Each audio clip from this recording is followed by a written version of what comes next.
Hello everyone, मैं हूं मनीषा यादव। आज मैं आपको बताऊंगी ब्रांचिंग स्टेटमेंट्स के बारे में। The programmer writes a sequence of statements to solve a program. जो हमारा प्रोग्रामर होता है वो प्रोग्राम्स को राइट करता है एक सीक्वेंस में, ताकि उन प्रॉब्लम्स को वो सॉल्व कर सके। All these statements in a program are executed. जितने भी प्रोग्राम्स हम लिखते हैं अपने सिस्टम में या कंप्यूटर में, वो एक ऑर्डर में लिखते हैं। They appear in the program, जो कि हमें प्रोग्राम में दिखाई देता है। These statements they that are executed sequentially. और जो स्टेटमेंट्स होती हैं और जब हम इनका रिजल्ट निकालते हैं, इनको एग्जीक्यूट करते हैं, तो ये सीक्वेंशली करते हैं। That are one after the other, जैसे कि एक के बाद दूसरा, are called sequential control statement. इसलिए जो है इसे सीक्वेंशियल कंट्रोल स्टेटमेंट्स बोलते हैं। Sometimes computer change the order of the execution of same statements. कई बार क्या होता है कि हमारा जो कंप्यूटर होता है वो हमारे स्टेटमेंट्स का ऑर्डर चेंज कर देता है एग्जीक्यूट करने के टाइम पे। This facility is provided by the group of statements. जो ये फैसिलिटी होती है ये ग्रुप ऑफ स्टेटमेंट्स के द्वारा हमें प्रोवाइड कराई जाती है, कॉल्ड अ ब्रांचिंग स्टेटमेंट। और इसे हम ब्रांचिंग स्टेटमेंट्स कहते हैं। ये जो है फ्लो चार्ट है कंडीशन फॉल्स और ट्रू, मीन्स कि हमारे पे कोई भी एक कंडीशन है, या तो वो सही होगी या फिर वो गलत होगी। इसके दो केसेस होते हैं, इसीलिए हमने फॉल्स और ट्रू लिया है यहाँ पे। अब ये जो है वो हमारा है ternary operator statements. Ternary operator statements क्या होता है? Ternary operator statement is also known as a conditional operator statements. जो हमारा टर्नरी ऑपरेटर स्टेटमेंट होता है उसे हम कंडीशनल ऑपरेटर स्टेटमेंट्स भी बोलते हैं। Which consist of two symbols, जिसके अंदर दो सिम्बल्स होते हैं, the question mark and the colon. जो क्वेश्चन मार्क है उसे हम क्वेश्चन मार्क के साइन से शो करते हैं, एंड द क्लोन जो है उसे हम अप एंड डाउन डॉट्स लगा के शो करते हैं। Syntax for a ternary operator statement, इसके बहुत सारे सिंटेक्सेस होते हैं, like EXP1 question mark, EXP2 clone, EXP3 और लास्ट में प्रोग्राम टर्मिनेटर, जो कि हमारा सेमी कॉलम होता है। The ternary operator work as follow. जो टर्नरी ऑपरेटर होता है वो हमारे बहुत सारी चीज़ों को फॉलो करके होता है, like EXP1 is executed first. जब हम भी प्रोग्राम को या इसी सिंटेक्स को अगर हम फॉलो करके करेंगे तो EXP1 जो है वो पहले एग्जीक्यूट करेगा हमारा। If the expression is true, जब हमारी एक्सप्रेशन मीन्स कि जब हमारी स्टेटमेंट्स जो हम लिखते हैं वो ट्रू होगी, जब हमारा EXP1 जो है वो एग्जीक्यूट करेगा, इवेल्यूट करेगा। Then the EXP2 is evaluated and its value becomes the value of the expression. जो हमारा EXP2 है वो इवेल्यूट करेगा and its value becomes value of the expression. और जो हमारी वैल्यू आएगी या जो वैल्यू होगी हमारी एक्सप्रेशन की वो हमें मिल जाएगी। For example x is equals to 100 and y is equals to 150 and z is equals to x greater than y and question mark x colon y and end में सबके मैंने प्रोग्राम टर्मिनेटर लगा रखा है, जो कि बहुत ही इम्पॉर्टेंट होता है। Here expression x greater than y gives out a result false, means कि जो हमारा EXP1 जो मैंने आपको बताया था वही हमारी एक्सप्रेशन जो है वो रॉन्ग आ रही है, मीन्स कि x ग्रेटर देन y जो है वो हमारा गलत आ रहा है। तो therefore y is assign to z, इसीलिए जो हमारी y की वैल्यू है वो हमने z के लिए असाइन कर दी है, मीन्स कि z के लिए वो वैल्यू हम यूज़ करेंगे। That's y z is assign by a value 150, इसीलिए जो हमारी z की वैल्यू है वो हमने 150 ली है। इफ़ स्टेटमेंट्स क्या होते हैं? The following statements are included in if the conditional branching statements. जो हम आगे जो भी स्टेटमेंट्स को हम फॉलो करेंगे या जो भी हम पढ़ेंगे तो वो जो हमारी कंडीशनल ब्रांचिंग स्टेटमेंट्स में आता है। फर्स्ट जो है इसमें बहुत सारे पार्ट्स में डिवाइड करते हैं हम इसे, लाइक 4 पार्ट्स में इसमें डिवाइड किया हुआ है इसे। Simple if statement, second is if else statement and third is nested if statement, if else ladder. Simple if statement first जो है वो हमारा सिंपल इफ़ स्टेटमेंट, नाम से ही समझ में आ रहा है कि ये सिंपल फॉर्म होती है हमारी एक कंट्रोल स्टेटमेंट की, मीन्स कि this is the simplest form of the control statements. जो ये हमारी सिंपलेस्ट फॉर्म होती है कंट्रोल स्टेटमेंट्स की। It is also known as one way branching statement, इसे हम वन वे ब्रांचिंग स्टेटमेंट भी कहते हैं। It is very frequently used in designing, making and allowing the flow of programming execution. इसका जो है हम काफ़ी यूज़ करते हैं, फ्रीक्वेंटली यूज़ करते हैं इन डिज़ाइनिंग, मेकिंग, डिज़ाइंस को बनाने के लिए, and allowing the flow of program execution, और प्रोग्राम को एग्जीक्यूट करवाने के लिए भी।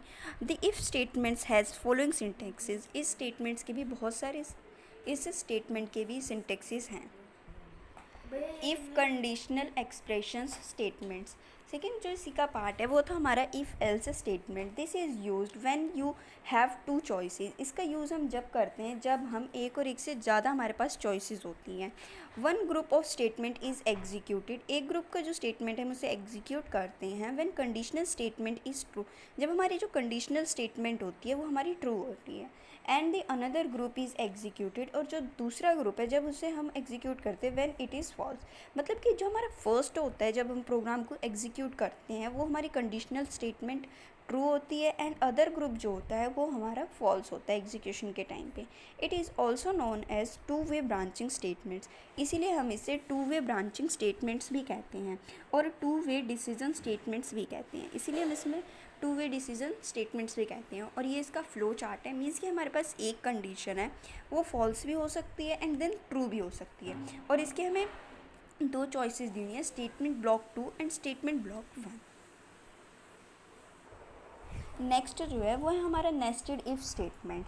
सम time there is more than one condition that should be true. कई बार क्या होता है कि जो हमारी कंडीशंस दी होती है वो एक से ज़्यादा बार सही होती है before certain action is perform, और बगैर कोई एक्शन को परफॉर्म्ड किए। If that case nested if is use. इस केस में जो है वो नेस्टेड इफ़ का यूज़ करते हैं। When if statement is used with in another. जब भी हम कोई भी स्टेटमेंट को दूसरे स्टेटमेंट्स में यूज़ करते हैं is called a nested if statements. Same इसमें भी हमें दो कंडीशंस दी होती हैं। फर्स्ट कंडीशन सेम कि हमारी जो कंडीशन होती है या तो वो ट्रू होगी या फिर वो फॉल्स होगी।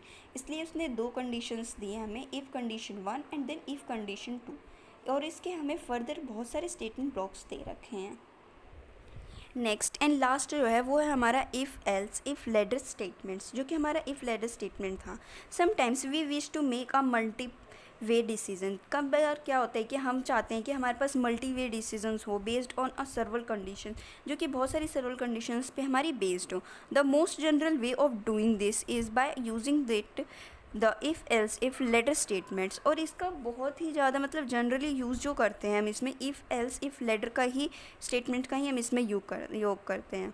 This work by a casting सर्वल comparisons, जो कि हमारा कास्टिंग कंपैरिजन सर्वल्स को भी वर्क कराने में हमारी हेल्प करता है। This is the most general वे। और ये जो है हमारा एक बहुत ही कॉमनली यूज़ करने वाला वे है to writing a multi way decisions. जो कि हम मल्टी वे डिसीजंस जब लिखते हैं तो इसका कॉमनली हम बहुत ज़्यादा ही यूज़ करते हैं if else if ladder statement का। Due to this it is also known as multi way decision statement. इसलिए हम इसे मल्टी वे डिसीजंस भी कहते हैं। देखो इसमें भी हमारे पास मल्टी वे की मीन्स कि हमारे पे बहुत सारी एन टर्म तक कंडीशंस दी हो। मीन्स कि जैसे कि हमें कंडीशन 1 दे रखी है, कंडीशन 2 दे रखी है and then condition n term, जो इसका फ्लो चार्ट है। इसमें आपको स्टेटमेंट्स भी उसी हिसाब से दी होंगी। कंडीशन 1 मीन्स कि हमारी ट्रू भी हो सकती है स्टेटमेंट्स और हमारी फॉल्स भी हो सकती है। एंड देन जो स्टेटमेंट्स भी आएंगी वो हमारी एन टर्म तक ही जाएंगी। सेकेंड जो है ये है हमारा स्विच स्टेटमेंट। स्विच स्टेटमेंट क्या होता है कि the if else statement provides a way for selecting any one of the two possible alternatives. मतलब कि जो हमारा इफ़ एल्स स्टेटमेंट्स होती है वो हमें ये प्रोवाइड करती है कि हम कोई भी any one of the two possible alternatives हम इसमें चूज़ कर सकते हैं। And nested if allow us to select one of the many alternatives. और जो हमारा नेस्टेड इफ़ था मीन्स कि फर्स्ट जो हमने पढ़ा इफ़ एल्स स्टेटमेंट वो हमें ये प्रोवाइड कराता था कि हम एक या फिर दो पॉसिबल अल्टरनेटिव्स चूज़ कर सकते हैं। एंड और जो हमारा नेस्टेड इफ़ था उसने हमें ये प्रोवाइड करवाया कि हम एक और एक से ज़्यादा स्टेटमेंट्स जो है उसे चूज़ कर सकते हैं but it is time consuming. जैसे कि हम अगर एक और एक से बहुत ज़्यादा स्टेटमेंट्स को या अल्टरनेटिव्स को हम चूज़ करते हैं तो उसमें हमें टाइम भी काफ़ी ज़्यादा लगता है। If test all conditions then based on the result and particular block of statements is executed. और ये जो हमने मतलब इनके टेस्ट किए हैं तो ये जो हमारे कंडीशंस पे बेस्ड होते हैं on a result of particular block statement, और एक particular block of statement is executed. इन सब पे बेस्ड होती हैं इनके results. To overcome this another form of the multiple way decision statement is use known as a switch statement. इसीलिए है जो हम एक another form of multi way decision statements का यूज़ करते हैं जिसे कि हम बोलते हैं स्विच स्टेटमेंट। इसमें क्या है कि आप नेस्टेड इफ़ और इफ़ एल्स में आप एक और एक से ज़्यादा को यूज़ कर सकते हैं बट उसमें कंडीशंस हो जाती है कि आपका टाइम कंज्यूमिंग ज़्यादा लगेगा, टाइम ज़्यादा कंज्यूम होगा। इसलिए हमने जो है वो स्विच स्टेटमेंट निकाला, जिसमें कि इसका स्ट्रक्चर ऐसा होता है कि अब इसमें बहुत सारे में टाइम भी कम लगता है और आप काफ़ी इजीली इसे यूज़ भी कर सकते हैं और किसी भी केस में। इट इज़ वेल स्ट्रक्चर्ड, ये वेल स्ट्रक्चर्ड होता है हमारा, but can only B use in certain cases.